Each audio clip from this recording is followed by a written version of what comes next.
I just finished the interview for today's episode, and I knew it was going to be a good one because it's a subject that is close to my heart. It's something that I've been advocating for a long time, and that is working with global talent. So hiring people from around the world, maximizing the talent available to us, but also minimizing costs by looking into countries where they have great education, great English levels, but also the cost of living means that we can get great people at less than we'd have to pay back home.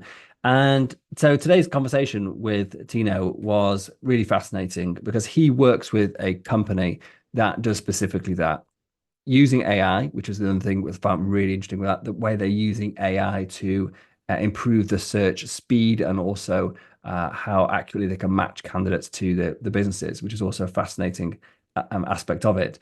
But also really just exploring like what makes recruitment effective, what makes it more likely that you're going to be successful when you have hired somebody, and what makes it more likely that person's going to stick around for the long term. And these are all things I've discussed previously on episodes on the podcast, but it's really interesting to hear a professional recruiter talk about it from their perspective. And I learned a lot from today's episode, and I hope you will too.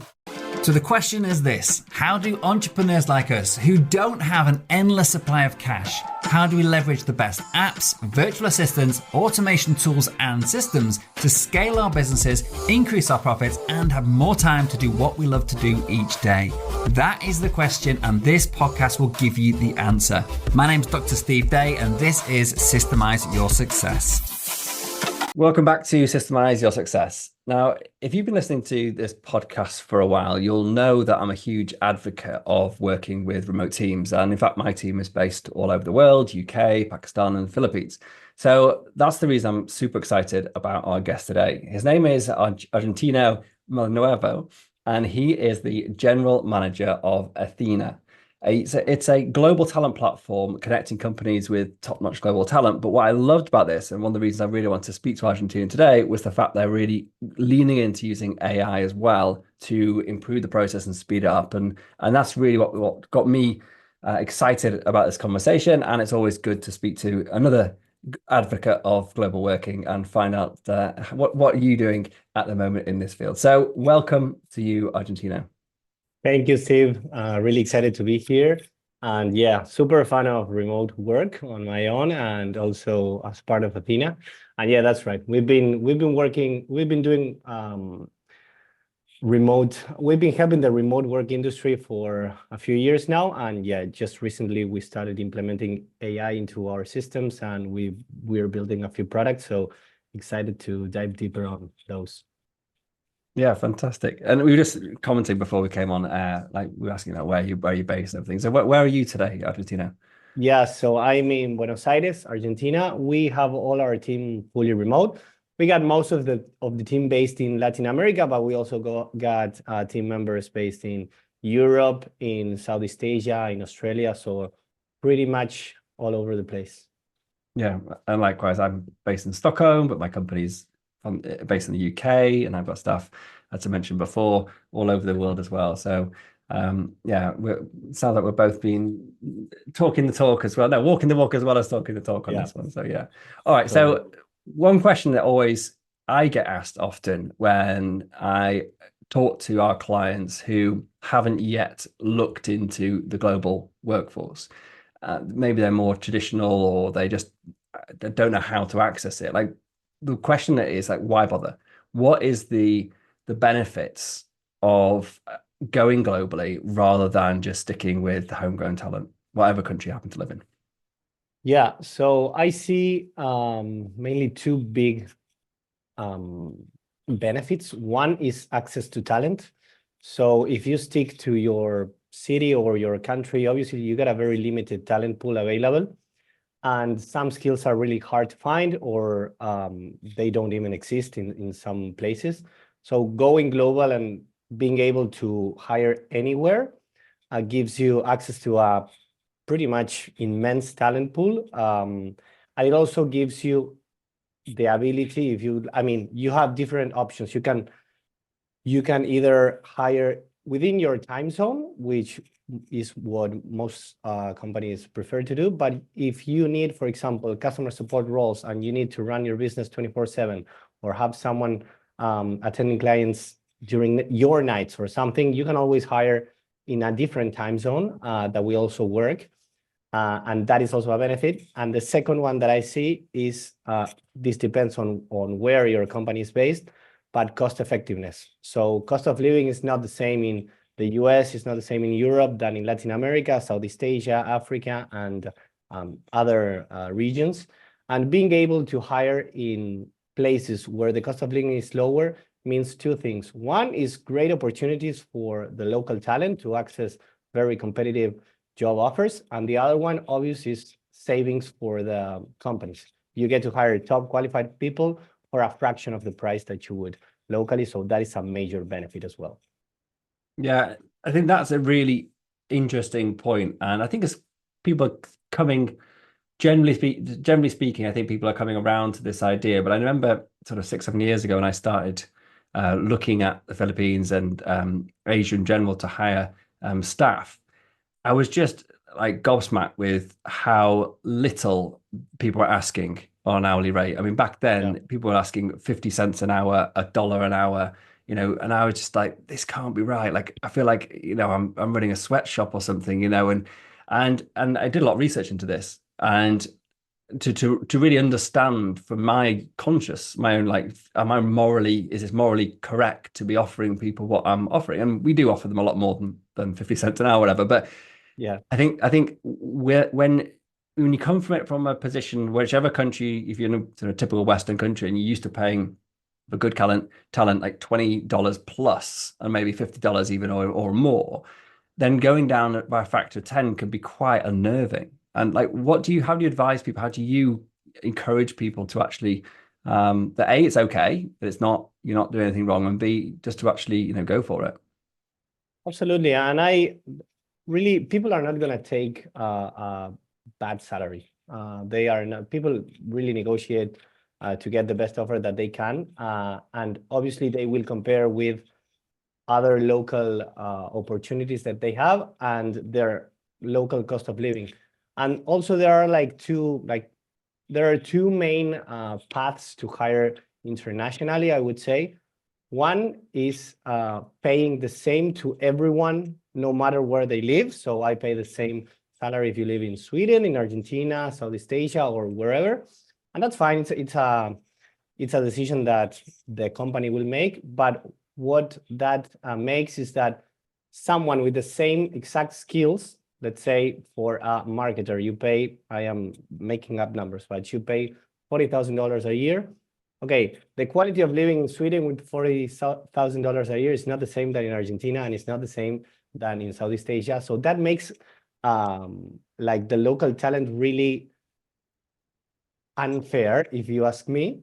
Whether there's another way that is paying based on the cost of living. Sweden obviously has a really high cost of living compared to other countries. We compare it to the Philippines or compare it to Argentina, and it really makes sense for someone based in Sweden to have a higher salary for the same job than someone based in Argentina, Brazil, Southeast Asia, or whatever.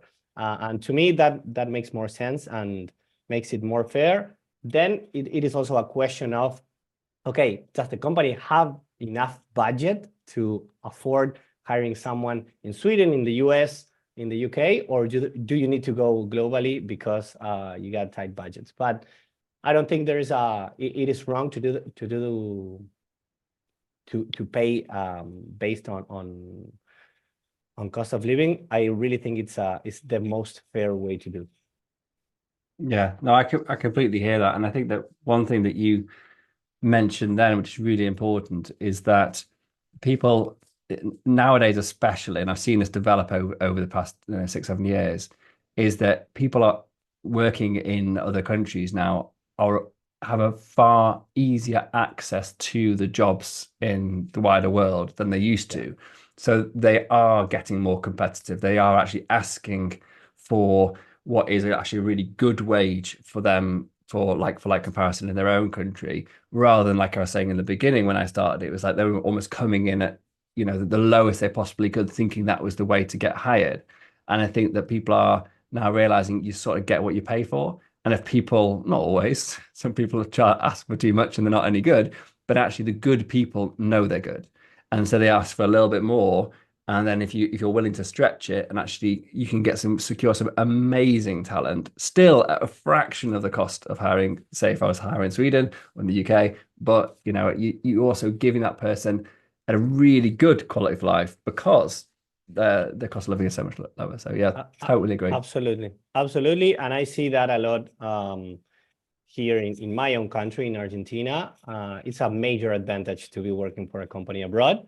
And it's way more competitive than getting, you can get a job for small, medium business based in the US or in Europe or in Australia. And the salary would be probably higher than working for a huge company over here, like a major startup or a big corporation. So it's a really huge advantage for talented people. Obviously, you need to be up for the game. You need to have certain skills that, for example, you need to have perfect English. If you don't have, then you are out of the game and you are stick to your own country. So it's not, you need, I would say, like extra skills if you would like to pursue this international hiring opportunity.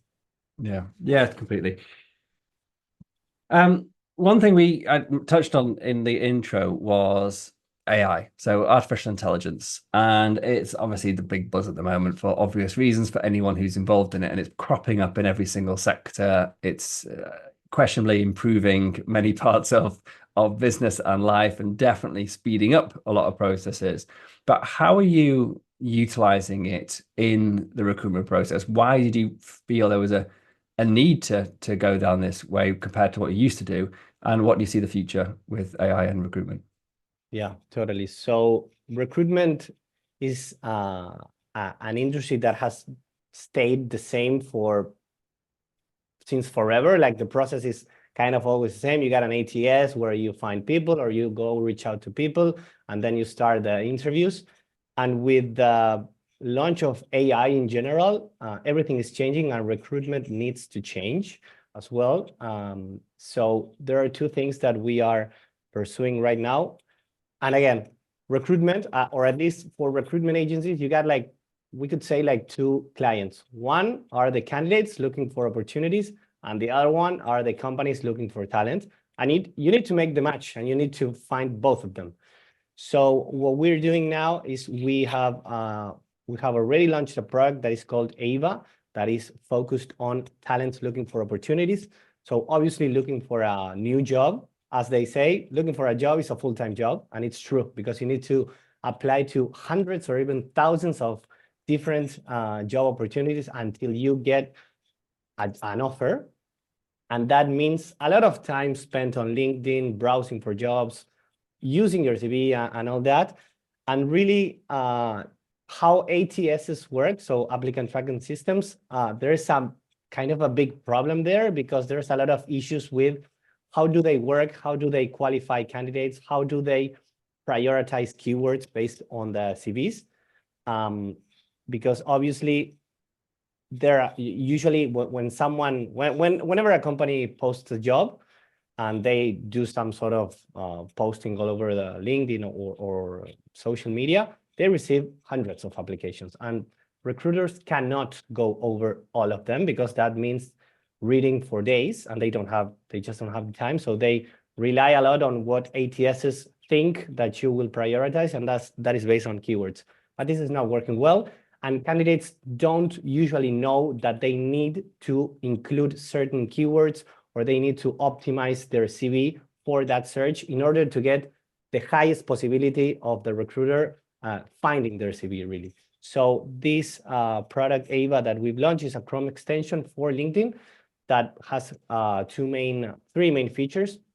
One is it optimizes your LinkedIn profile. So LinkedIn now has a lot of requirements, not requirements, but like best case uses, like having a banner, having a profile picture, having a short line of what you do, obviously having your skills, your background, your learnings, and all that stuff.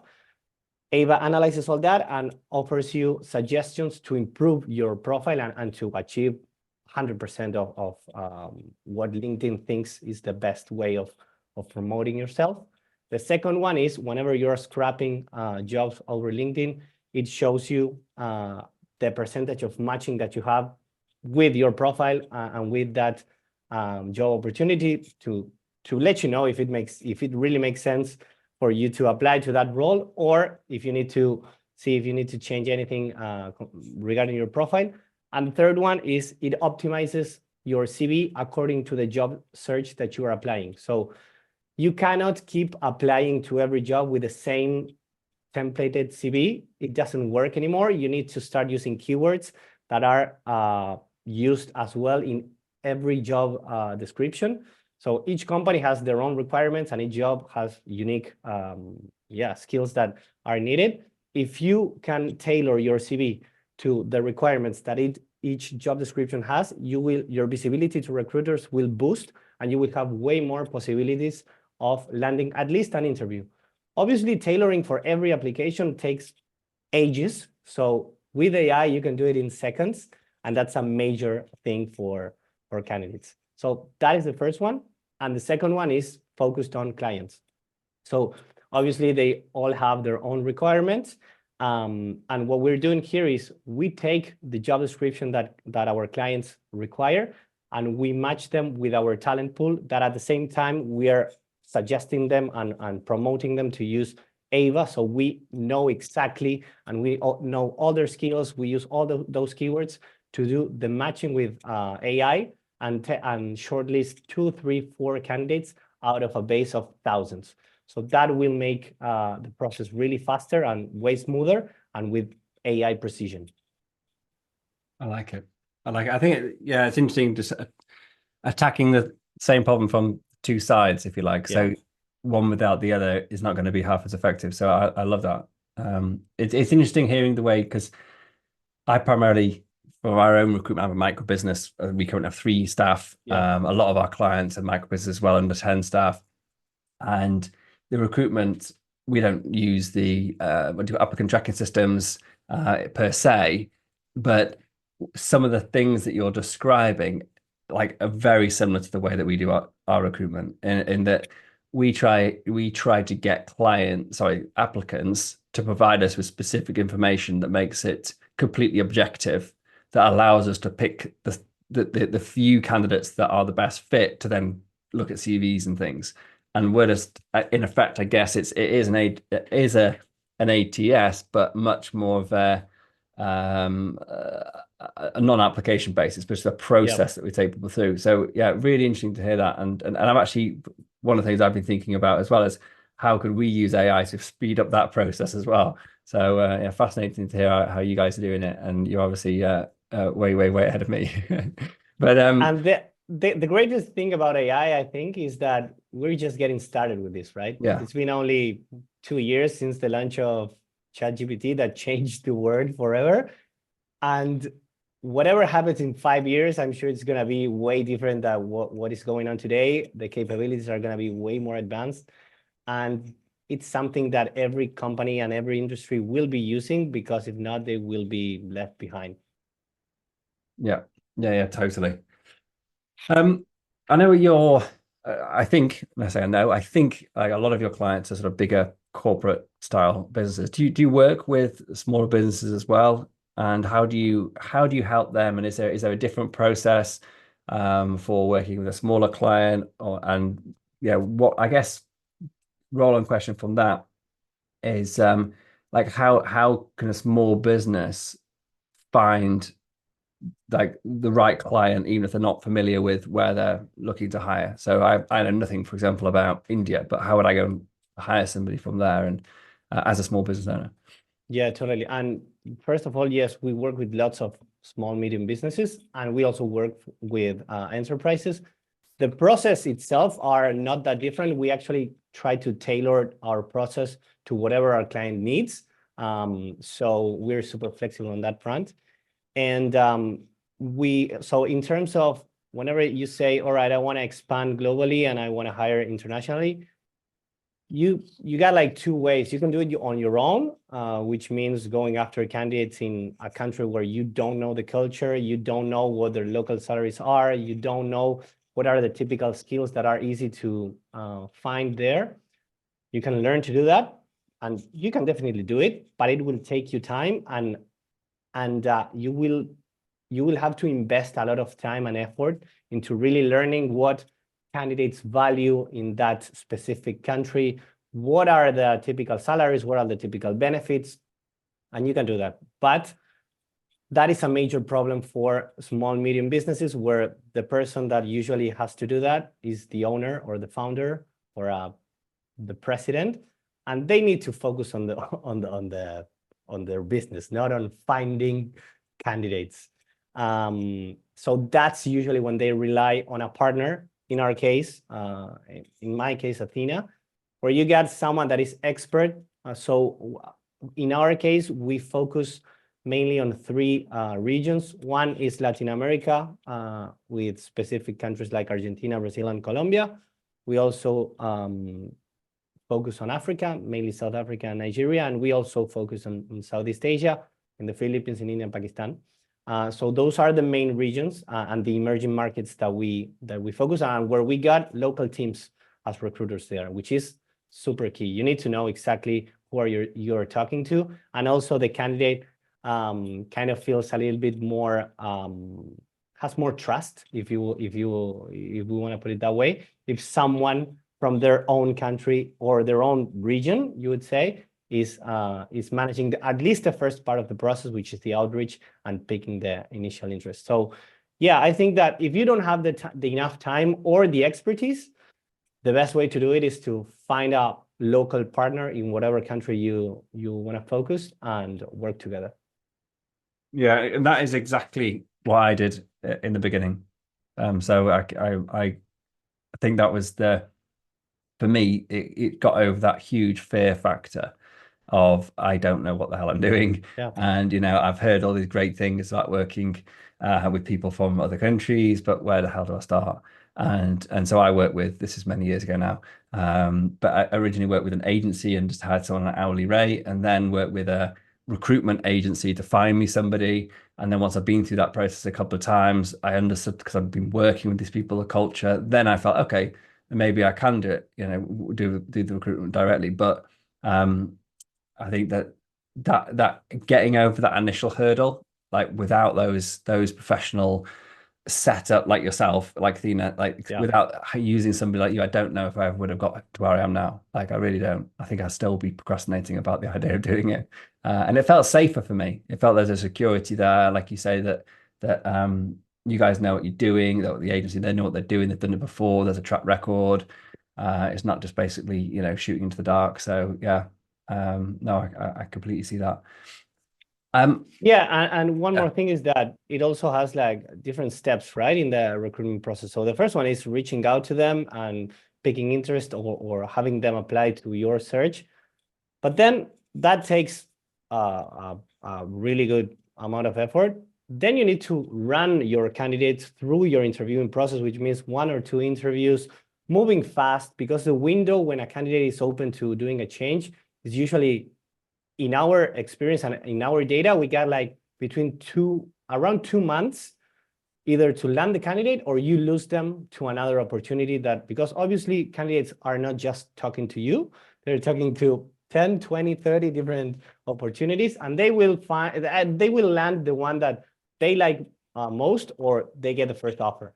So recruitment is a game of speed, and if you want to do everything all by yourself, you can, but you will have to invest a full month or 2 months exclusively on that.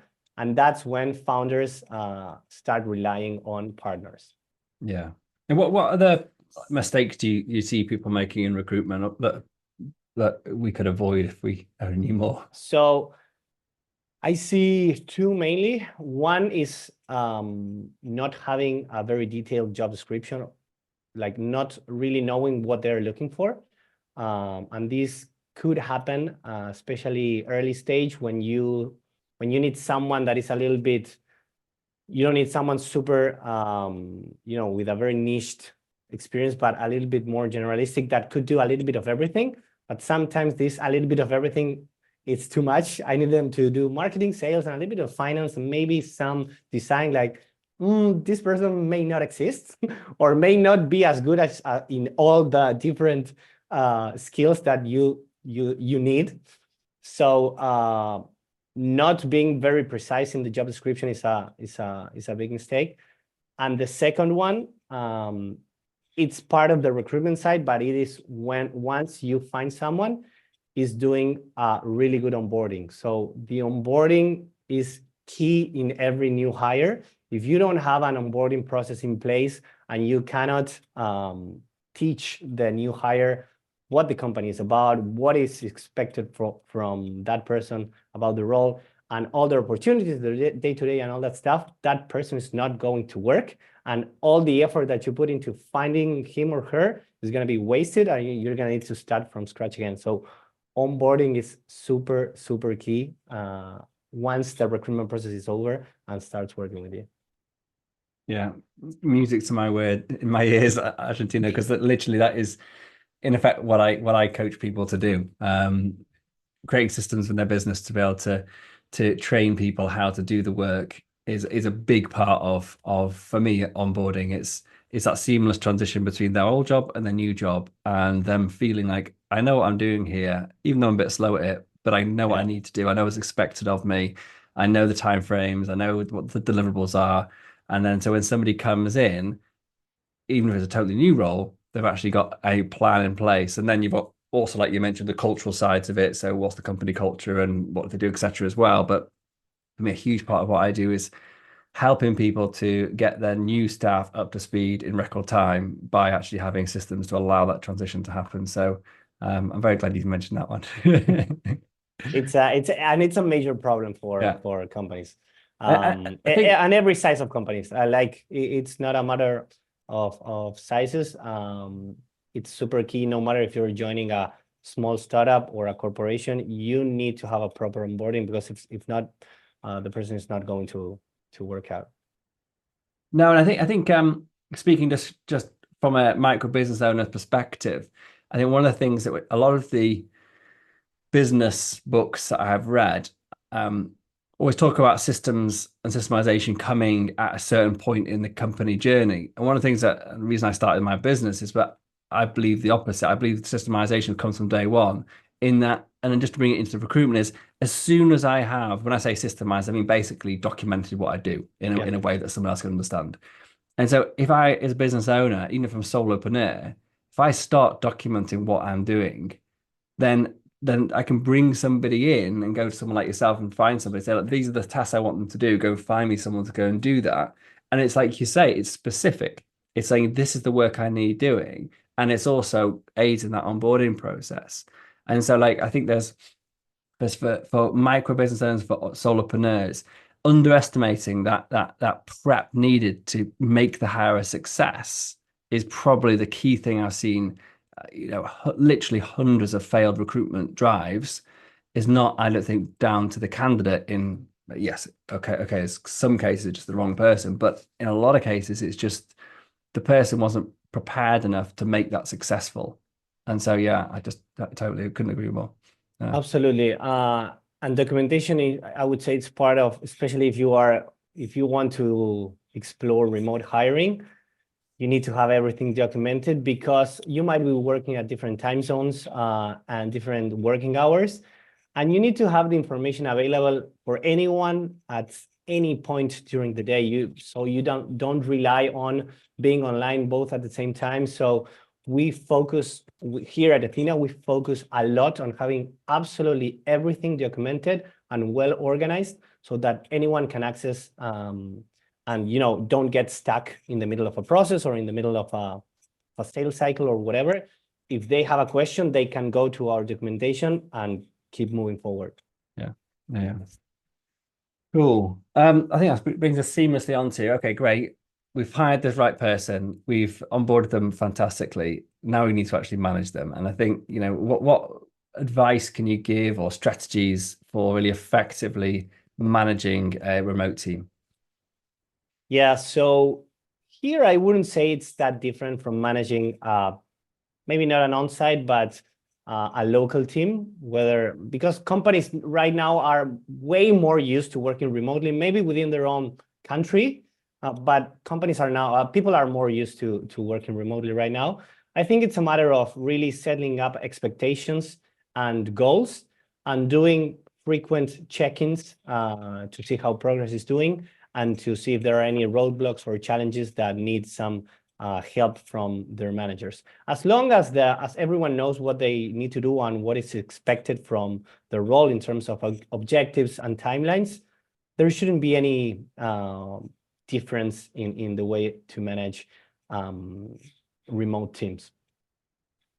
Just rolling on from that, I mean, one of the things that I think has come up frequently is the fear that working with someone remotely, so they may be working, from a home office or something, and there's no one looking over their shoulder, so to speak, and there's this fear that, well, why would they bother doing the work? Surely they're just going to take the mic and search on Facebook all day long, whatever. And how do you, from a management perspective, how do you, I guess, counter that fear from your own experiences, or what strategies do you advise people to put in place to minimize that risk?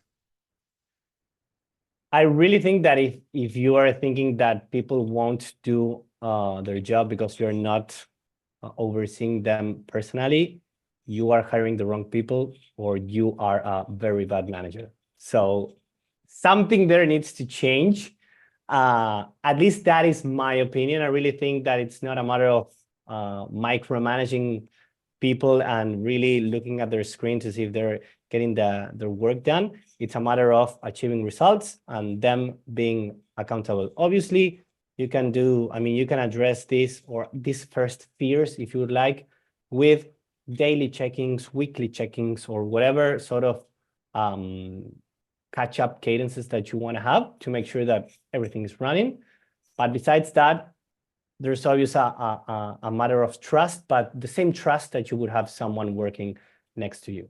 I think one of the challenges, though, could be whenever you're working remotely, most of the interactions are because of business stuff, and there might be some sort of personal connection that could be harder to get if whenever you have a meeting, you only speak about work. You don't have that person sitting next to you so that you can chat about, for example, the weekend, the family, the vacation, or whatever. So I think it's important to try to find those personal times to really connect with the person, no matter if they're at the other part of the world, because they're a person and they are part of your team as well. So fostering that personal connection, I think it's super important and key, even more key in remote environments than in on-site.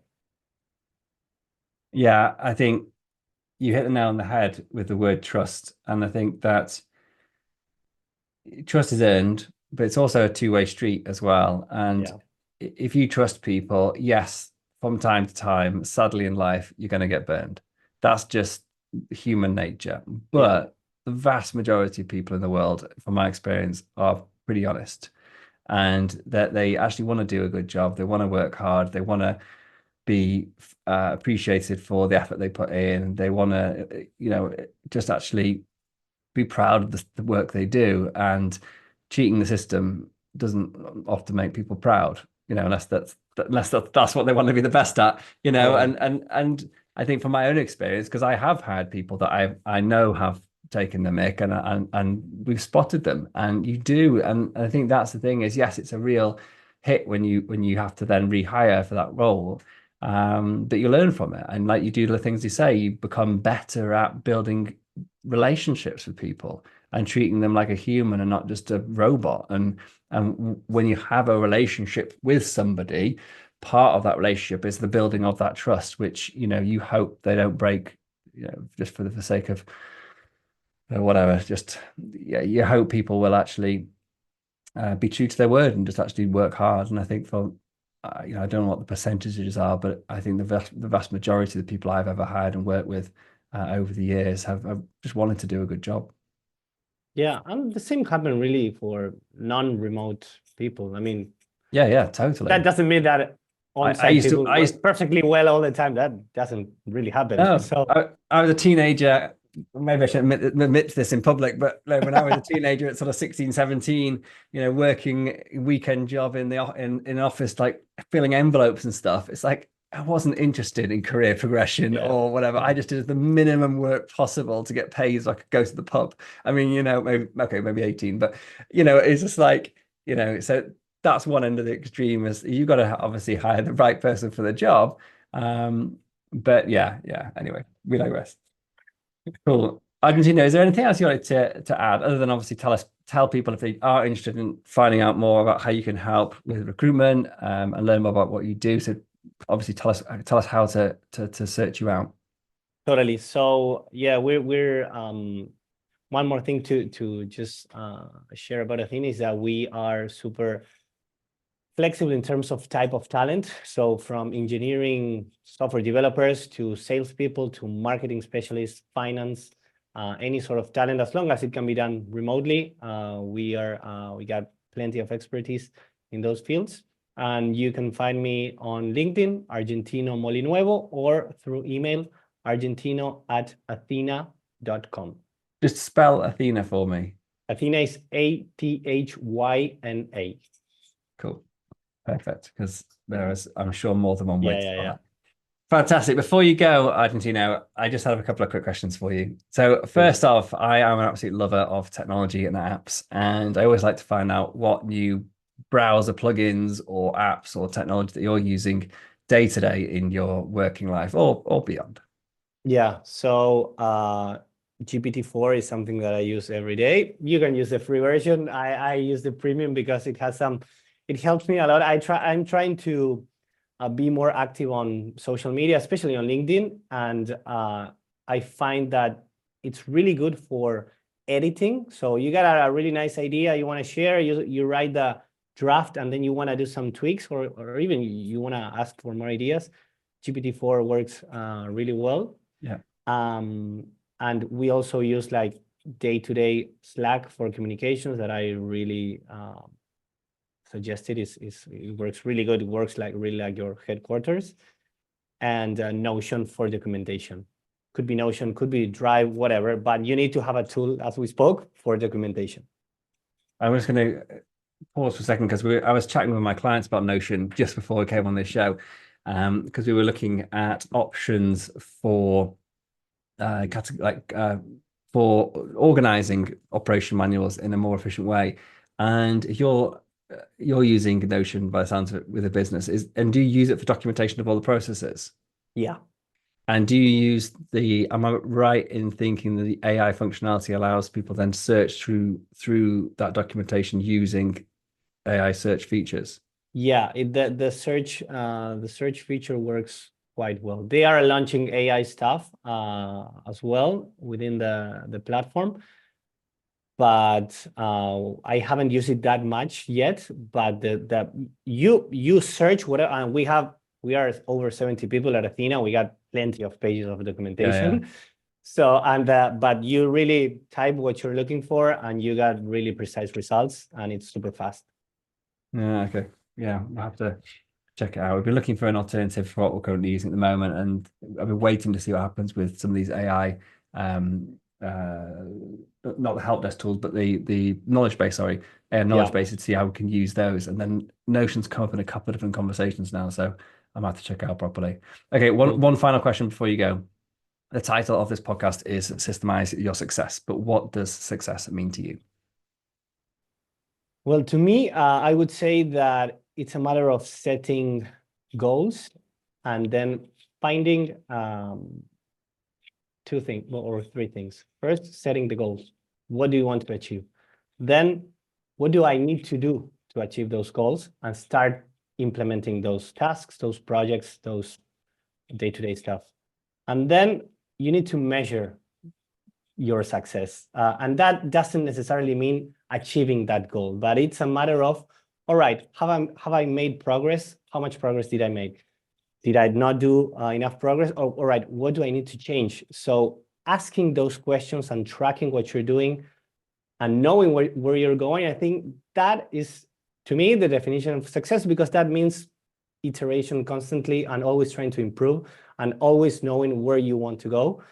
if you know that, you already have 90% of your success done. Great answer. Thank you very much indeed, Argentino. Great to have you on the show. This has been super interesting to chat to you about all things recruitment and AI and global workforces. So thank you very much indeed. Thank you, Steve. It was a pleasure. I really enjoyed a lot, and absolutely my pleasure.